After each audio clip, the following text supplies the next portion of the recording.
Start చేద్దామా sir? Why not? నమస్కారం అండి, దిస్ ఇస్ #యూ. నిన్న జగన్మోహన్ రెడ్డి పెట్టిన నవ్వులు పూలు ప్రెస్ మీట్ తర్వాత ఈ రోజు చాలా విచిత్రంగా, అంటే ఎవరికి గుర్తుండదు వీళ్ళకి తప్ప, వాళ్ళ ఆవిర్భావ దినోత్సవం అంట. ఎవరిది అనుకునేరేమో, వైఎస్ఆర్సీపీది.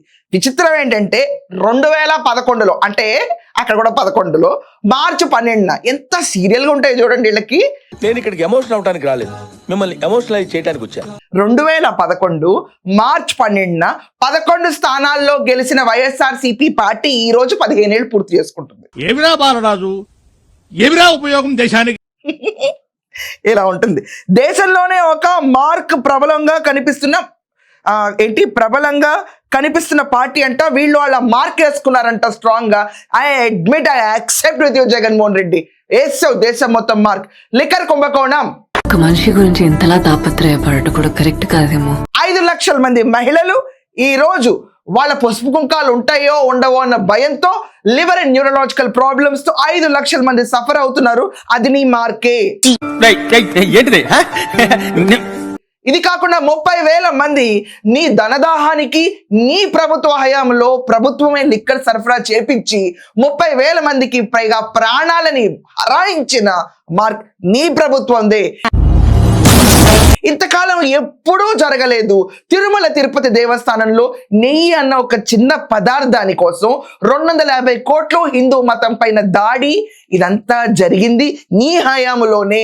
టాయిలెట్ క్లీనర్స్ ని నిర్మోహమాటంగా తిరుమల తిరుపతి భక్తులందరికీ పంచిపెట్టి ప్రసాద రూపేణ తినిపించి వాళ్ళ ఆరోగ్యంతో ఆడుకున్న మార్క్ కూడా నీ హయాంలోనే. అట్ ద సేమ్ టైం నువ్వు ఇంకొక మార్క్ క్రియేట్ చేసావు. నువ్వు మాత్రం ఆ ప్రసాదాన్ని జన్మకి తినవు, పక్కన ఇచ్చేస్తావు, వెళ్ళిపోతావు, పారిపోతావు. నీ హయాంలోనే.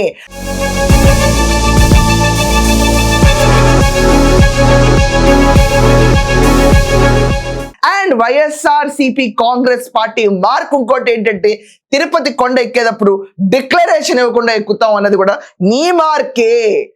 విచ్చలవిడతనం తీసుకొచ్చింది నీ మార్కే. అట్ ద సేమ్ టైం మనం అబ్జర్వ్ చేస్తే లిక్కర్ కుంభకోణం, కల్తీ లడ్డు, ఈ 2 నలిగిన విషయాలే పక్కన పెట్టండి. రాజకీయాల్లో బూతుల్ని ఎంటర్ చేయించింది నీ పార్టీ మార్కే. నీ పార్టీ మార్కే. స్వయానా నువ్వు కూర్చుని చంద్రబాబు నాయుడు గారిని ఉరి తీయాలి, బావిలో దూకి చావాలి, ఇష్టం వచ్చిన మాటలని మాట్లాడి ఆఖరికి ఇన్నిసార్లు ముఖ్యమంత్రి అయ్యారు, కనీసం మర్యాద ఇవ్వాలి. నేను ఆఫ్టర్ ఆల్ ఒక్కసారైన ముఖ్యమంత్రిని పెట్లిరిపోతే, రేపు నా సీటుకే కదిలిపోతే ఈ అసెంబ్లీలో నేను అడుగుపెట్టడానికి సిగ్గుపడి పారిపోతాను అని కూడా ఆలోచించకుండా డైరెక్ట్ ఉమెన్ ఎంటిటీని అసాల్ట్ చేసింది నీ మార్కే. ఇది దేశం మొత్తం ప్రబలంగా వినిపించిన జగన్మోహన్ రెడ్డి మార్క్. చెప్పుకో ఇంకా నువ్వు. వైఎస్ఆర్ కాంగ్రెస్ పార్టీ ఎందుకు మొదలైంది, ఎందుకు ఎదిగింది, కారణం ఏంటి? ఆ ఒక్క మాటే నా కుటుంబ పరిస్థితిని మార్చింది, ఆ ఒక్క మాటే రాష్ట్రం దశ మార్చిందంట. మహానుభావ రాజశేఖర్ రెడ్డి గారు బతుకున్నా కూడా మేము చాలా హ్యాపీగా ఉండేవాళ్ళం. నిజంగా చాలా బాధ రాష్ట్రంలో.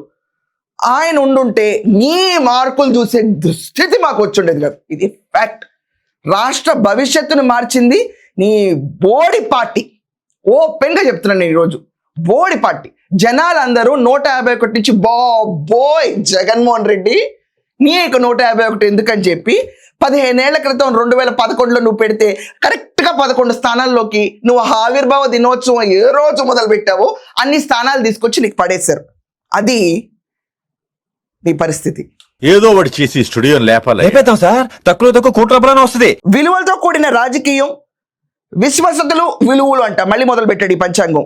పుట్టుక వైఎస్ఆర్ కాంగ్రెస్ పార్టీకి నినాదం అంట. ఇంకా ఏం విలువలు ఉన్నాయి నీకు? ఏం విలువ ఉంది? నువ్వు ఇచ్చిన మాటకి నీకు విలువ ఉందా? ఉండదు. నువ్వు ఇచ్చిన హామీకి నీకు విలువ ఉంటుందా? ఉండదు. కనీసం నీకు 11 స్థానాల్లో గెలిపిస్తే నీ పార్టీ కోసం జనాల మీద విలువ ఉందా? ఉండదు. మద్యపాన నిషేధం చేస్తాను ప్రతి ఒక్కళ్ళ తల్లి బుగ్గా సవర్ తీస్తే వాళ్ళు తాళిబొట్లాకి వెళ్ళిపోయారు. అందరూ చనిపోయారు. 30,000 మంది. 5 లక్షల మంది వెజిటబుల్స్ లో బతుకుతున్నారు ఈ రోజు. విలువ ఉందా నీకు? ఉండదు. చెల్లి గెలిపించింది, విలువ ఉందా నీకు? ఉండదు. రాష్ట్ర మహిళలంటే విలువ ఉందా నీకు? ఉండదు. ఆఖరికి నీ ఇంట్లో సునీత రెడ్డి బాధపడుతుంది, బాబాయ్ హత్య ఎవరు చేయించారో కనుక్కునే దమ్ము సత్తా విలువలు ఉన్నాయి నీకు? ఉండదు. నువ్వు విలువలు విశ్వసనీయత గురించి మాట్లాడుతావు. విశ్వసనీయత అనేది ఎందుకు ఎప్పుడు మొదలవుతుంది? నువ్వు చెప్పిన మాట కార్యరూపేణ ధారిస్తే నీకు ఒక విలువలు ఉన్నాయి, నీ పార్టీకి నీ పట్ల విశ్వాసం ఉండాలని జనాలకు ఉంటుంది. ఏం విశ్వాసం లేక అడ్డగోలు రాజకీయం చేసి కంకర్లు ఎత్తుకుపోయిన ధ్వజ దొంగల పార్టీని చూసిన తర్వాత విలువల గురించి మాట్లాడకు. నువ్వు రోడ్డు పైన కంకర్లు కూడా ఎత్తుకెళ్ళిపోతారా ఈ జగన్? ఇదా నీ బోడి మార్కు?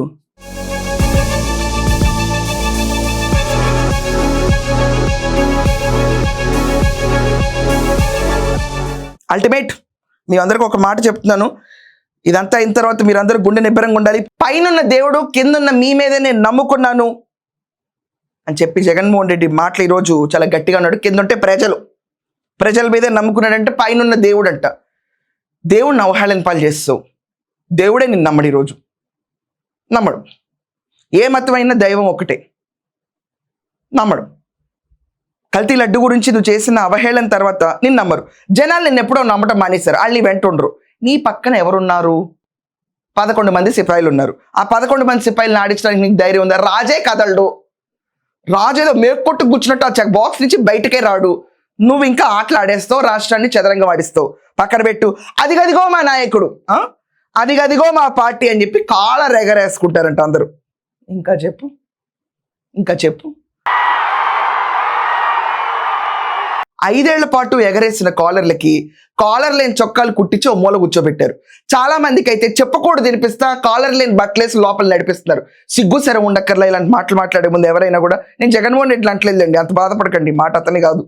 ఇంకోసారి కాలర్ ఎగరేస్తా ఉన్న ఎవరైనా అంటే ఇలాగే చూస్తారు. జైల్లో చెప్పకూడదు తినిపించే వాళ్ళందరూ కాలర్లు ఉంటున్నాయా? లిక్కర్ కుంభకోణాలు లోపలికి వెళ్ళే మహామేతగాడు ఒకటి ఉంటాడు, ఆడి కాలర్ ఉంటుందా? తిరుమల తిరుపతి కల్తీ లడ్డూలో ఇంకొక బేతగాడు ఉంటాడు, ఆడు లోపలికి వెళ్తే కాలర్ ఉంటుందా? ఇలా కాలర్ల గురించి మాట్లాడితే కాలర్ లేని బట్టలు వేసుకుని తిరగాల్సిన రోజులు వస్తాయి.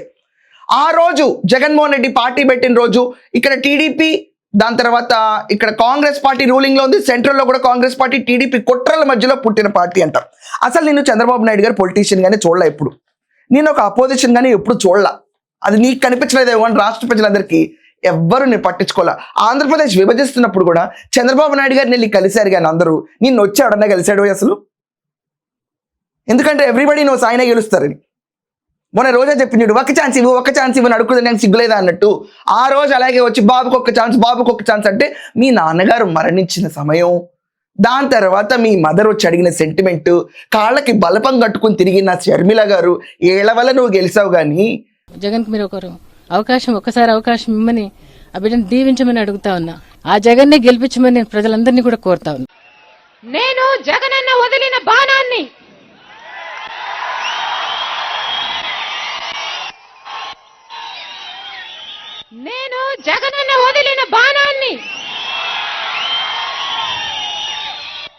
ఈసారి రా, మొన్న వెళ్ళావు కదా 11 స్థానాల్లో పడేశారు. ఈసారి రా కుటుంబ సమేతంగా తిరుగు రోడ్ల మీద. 1 - 1 = 0. 2011లో పెట్టిన పార్టీ, నీ పార్టీ మార్చి 12వ తారీఖు పెట్టానన్నో. 2 - 1 = 1. గెలిసేది నువ్వా లేకపోతే పెద్దిరెడ్డి అన్నట్టుంది ఈరోజు నీ పరిస్థితి. ఇదండి ఆవిర్భావ దినోత్సవ కబుర్లు. జగన్మోహన్ రెడ్డి దీనికోసం లైటింగ్లు పెట్టేశారు, హడావిడి చేస్తారు. మళ్ళీ యాజ్ యూజువల్ కట్టండ్రా కటౌట్లు, జల్లండ్రా పూలు, చింపేండ్రా జనాలు అన్నట్టు రెచ్చిపోతున్నారు. వీళ్ళ పార్టీకి విలువలు విశ్వసనీయతలు ఉన్నాయంటే మీరు నమ్ముతారా? ఖచ్చితంగా ఒపీనియన్స్ గవల్లగుద్ది రాయండి. That's all for now. Thank you.